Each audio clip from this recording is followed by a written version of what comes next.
to me nice. Talk to me honestly. Look in my eyes. Don't let it fall on me. Say you're a good guy. Make me believe it. Don't wanna hear it. I wanna see it. See how. Rewind. When we rewind, feels so nice. We time. You, I know how to make me feel right. I can't help how this sweet. Hey guys, how are you doing? It is June the 25th, and today's show is all about.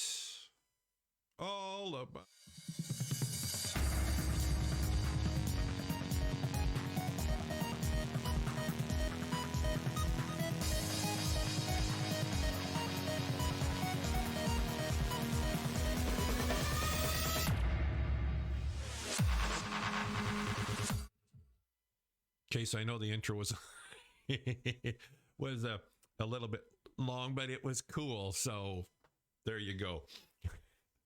So it's Physics Friday, and as I say in the show notes, this is probably one of the few times in my life that I actually meant to misspell a word, because you know me. Well, and actually, it's not even just that I misspell words. I just use wrong words, period. This pop-up keeps coming, telling me stuff. So often, we talk about this, well, a lot of our courses, but in the master's course, Reiki master's course, we and you know me, I have like bylines or anchor phrases for teachings and understandings. So one of them that we have is that subtle is significant. And so often it's those subtle, at least perceived subtle little nuances and shifts that make all the difference in the world. Kind of just a little aside, but you know I live on tangents, that we've been conditioned that in order to see big changes out here, we have to do big things out here. And I mean, in some cases that's true, but not in all cases.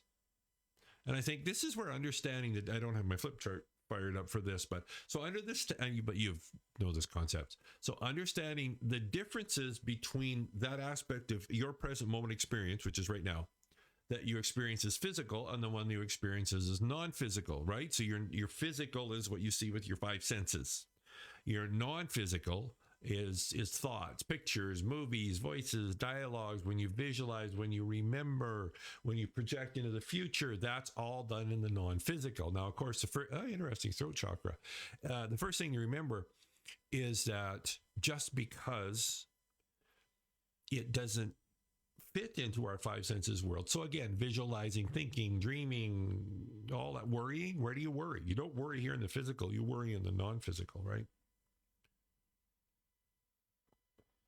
It's kind of, again, I'm on a tangent, but I was watching a Bill Proctor.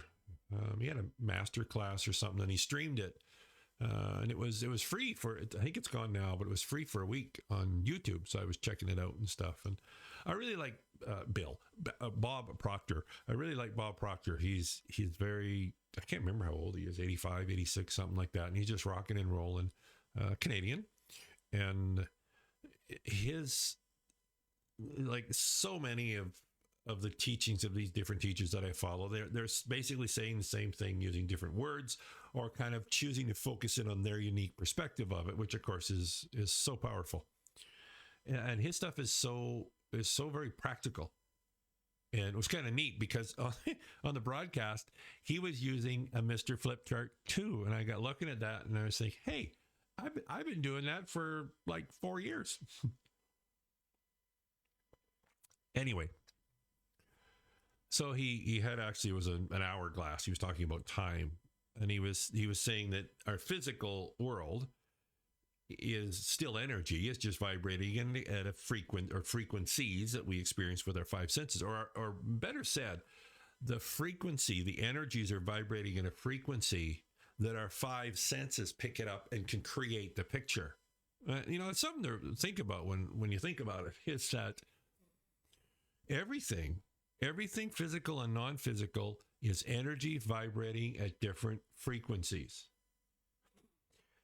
We have a range of these frequencies that our mind really is calibrated to pick up. So whether it's sound, whether it's taste, whether it's sight, like touch, all that kind of stuff, that's just all information. And we take that information. It's kind of interesting. We say that we hear things, so that our ears hear things, but it's kind of trippy when you think about it. That same frequency, our eyes are immersed. I mean, we're immersed in it. It really is like a radio station again, emitting a signal in many respects. So our mind tells us, okay, this is a range of frequencies that we're going to pick that out, and we're going to use that as a raw material to create what you hear as sound. And that's really interesting because different people hear different things, and especially when your awareness starts to grow, what will happen is you will start to take wider ranges of those frequencies and convert them into a five senses experience, right? That's why. So for instance, Mary Jo hears tones all the time, or in a class, she'll hear tones that shift and change as the vibrations change in the room. And I mean, even to go, I didn't plan on talking about this, but what the hell? Okay, so sometimes people, and I'm going to throw some labels out, so just stick with me here. So you've talked about guides and angels and all that kind of stuff, totem animals. There's still ranges of frequencies. And you go to course on how to communicate or connect with your guide or something like that. Well, I think it's important to remember is that all those things are here right now. And they're vibrating and they're emitting energy and receiving all that stuff. No different than, in many respects, this right here. It's just I have been conditioned to take whatever frequency this is, the frequency of the coffee, the taste, and take those frequencies and convert them into what I feel as the kind of the hard texture of the cup, the taste, the heat from the coffee, and everything like that. So they're all here too. And it's again, well, the subtle is significant. And I think invariably all the teachers talk about this, is that what you're looking for, that your desire is here. It is here right now. It's just that currently you're not tuned into it. And I think okay. I wasn't going to talk about this. I'll get to what I was going to talk about, but this seems to be showing up. In a way, a big piece of our job is convincing ourselves of a different truth. And convincing is a really good word, because your belief systems, we call them your managers in the manifesting classes, they need to be convinced of a different truth, because they're the ones that play like 90% of the role in extracting, again, what you don't want, or what you do want. Those frequencies, those buckets of energy are here right now. You're just currently tuned into what you don't want. So I think one of the things that's valuable to sort of clarify is we're not really creating anything, at least not consciously. A big piece of our work isn't so much that we have to create, this is really good, isn't so much that we have to create what we want, because that's pretty much done. So much of our work is convincing our managers, who are the ones that say we've been told that our job description to take this here, because they don't see don't, want, and want, they just see different frequencies, right? To take this and convert it into an experience for our owner, that's you. So you need to convince them that instead of taking this, they're now going to take this. This is really good. I didn't plan on this, so it's really good. Which is why it's all about you. Right? Because it's kind of your job to convince these little buggers to not take this anymore and to take this. It's not so much to create this. It's to convince your managers to take this rather than this and convert it into an experience. So what's kind of cool, and actually this really fits. When you're visualizing, so in our manifesting process, there's 5 steps, right? The first step is creating your perfect desire. Second step is living your desire on the inside, feeling it. The third step is managing resistances. The fourth step is taking an inspired action. And fifth step is celebrating your victories. So in the second step, you're visualizing, working in the non-physical, creating the picture, creating the movies. And what you're looking for is, we call it the yum yum factor. When I focus on this, it physically feels good. Now, this is a valuable clarifier that when you're doing that, you're not so much creating what you want. Probably 90%, could be 100, I don't know, but a big percentage of it. When we're doing that, is we're taking those pictures or those movies, those visualizations, feeling good about them, because what we're doing is we're now impressing that new message upon our managers. So you're giving them, as we like to say, new job descriptions. So you're impressing this into your subconscious, where your managers live. How do you do that? It's with the feeling. This is why universally, Bob Proctor is pretty mainstream, if I can put it that way. And he's talking to like business people, CEOs, all this kind of stuff, right? That's what he says. I was watching it. He uses a circle, kind of like mine, but not the same. He says, when you visualize and think about it and you get the feeling of it, you're creating a vibration in your body, and that vibration in your body, as it's maintained, will attract all the bits and pieces to bring that to fruition. But it's the feeling piece that impresses it into your subconscious, and you're going to have to convince them that this is their new job description. Okay? So a valuable clarifier. When you're doing your visualizing, feeling good, you're not so much creating what you want. You're convincing your managers that this is what they are to do now. And it's going to take some convincing, because they're really good at their job. They're very anal. They don't like change, which is why a big piece of what we do is convincing them to tune into what we want and not what we don't want. It's not creating what we want. It's working with ourselves, convincing our managers, stop picking up supplies from here and pick up the same supplies, or pick up the supplies from here, because they're a whole lot better, right? Okay, so the topic of the show, which does fit in.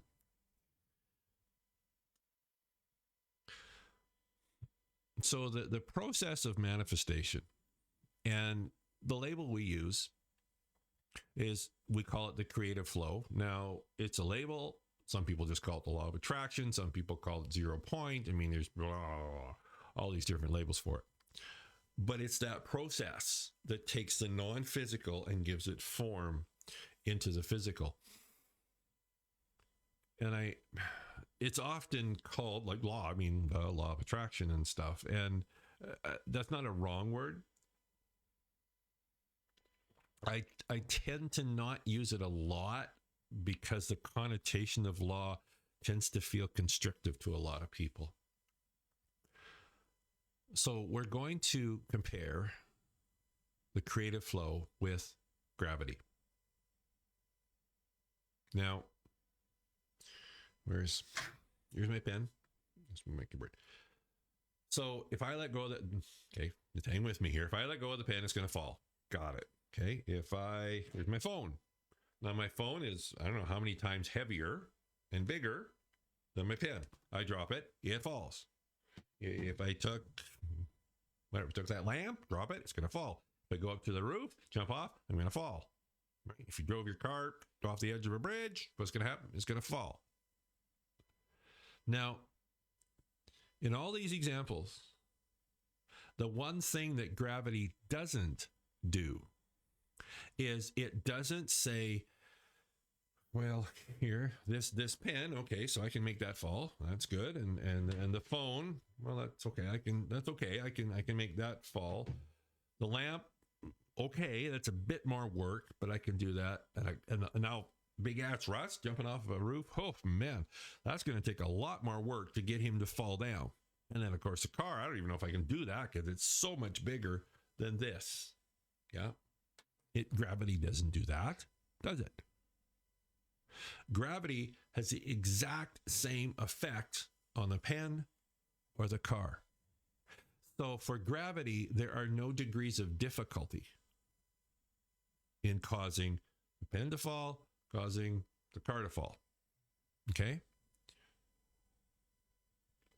The creative flow, which takes a non-physical and gives it form into the physical, is the same thing. I like to say it's scalable.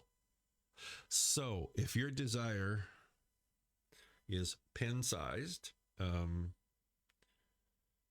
boy, I hope there's coffee in the cupboard. I want to manifest a really good cup of coffee, whatever, right? Or if your desire is car-sized, I want to live in a different part of the world. This process that would give form to those desires does not see a difference or degrees of difficulty in the coffee as opposed to living on a different side of the world. It can manifest those or give those form with complete effortlessness and ease. Okay? The issue is you. The issue is me. Because we decide, probably been taught too, we've decided that there are degrees of difficulty, that there are degrees of probability.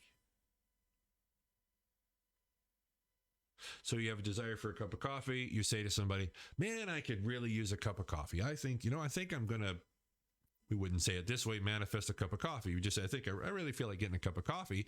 The person would say, okay, well, let's get a cup of coffee. Then while you're having coffee, you say to that same person, well, you know what? I'm going to move and live around the world. I'm going to live on the other side of the world in a grass hut and run a bed and breakfast. I don't know. Whatever. The person you're having coffee with goes, whoa, how are you going to do that? Man, like, how are you're moving around the world and so what's happened? We've said that manifesting or bringing a cup of coffee into my present moment physical experience is easier than moving around the world. But the thing of it is, the only place where there is that concept of difficulty is in our concept of difficulty. It's not in the creative flow, because the creative flow is scalable. So the creative flow will manifest this cup of coffee, and it'll manifest living around the world with the same amount of effortless and ease. No different than gravity will make the pen fall, gravity will make the car fall. The issue is we have that concept that it will be more difficult, bigger, smaller, right? So once again, the issue is not that we have big desires, small desires, therefore the big desires are more difficult, therefore the probability of them manifesting are less, blah, blah, blah, blah. That's not the issue. The issue is convincing our managers, because that's where it comes from, that one is as easy as the other. So there's a couple of ways, generally speaking, this is really good. A couple of ways that we're able to kind of expedite giving these new job descriptions to our managers, because that's where the issue is, right? Nothing out here. That's where the issue is. And they blend together. Repetition and feeling. And again, this is right out of Bob's book too, and a lot of others. And we say the same thing. So repetition or correcting the misconception. So when you have this desire that really just, oh yeah, that's amazing, right? That's there. And then the voice shows up. How am I going to do that? That's so difficult. That's so hard. That's big. That's small. That is your managers coming up and saying, oh, yeah, I don't know how we're going to do that. I don't know, right? So now what you're going to do is whenever that comes up, you're going to correct it, right? Just like you're talking to a person, just like you're talking to a very nerdy, efficient, anal manager. And you're going to correct it over and over. No. Because the creative flow, use whatever words you want, can manifest something small, just that we decide is small, just as easily as we decide something is big. There are no degrees of difficulty. So therefore, I can tune into the grass huts in Fiji, and creative flow will manifest that just as effortlessly as a cup of coffee. So you're correcting. And you need to be consistent with your managers, remember, because they don't like change. Then, of course, the other one is when we add the feeling.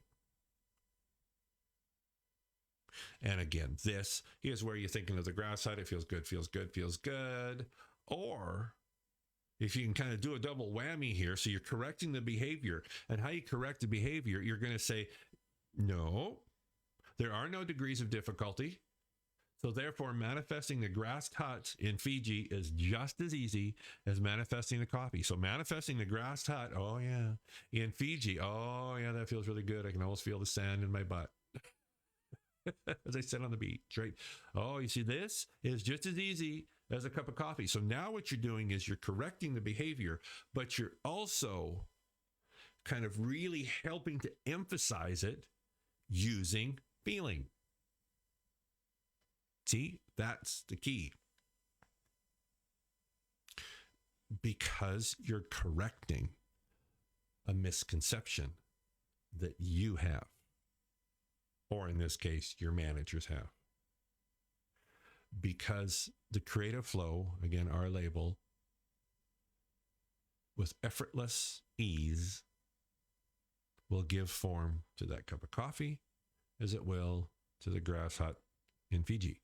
There are no degrees of difficulty other than we decide that there's a degree of difficulty, and therefore it is.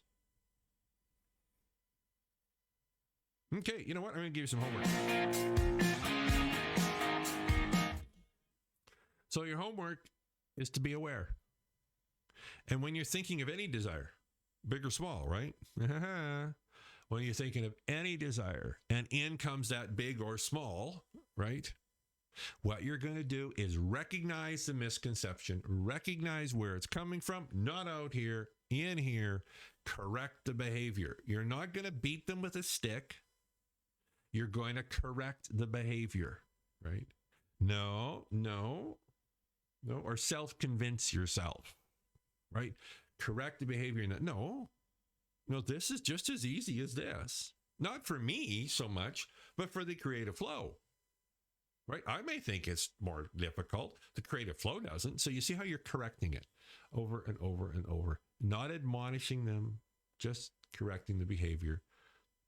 I was going to say something new. It's really just correcting the behavior, because creative flow, it's all cool. It's just a matter of us aligning with it.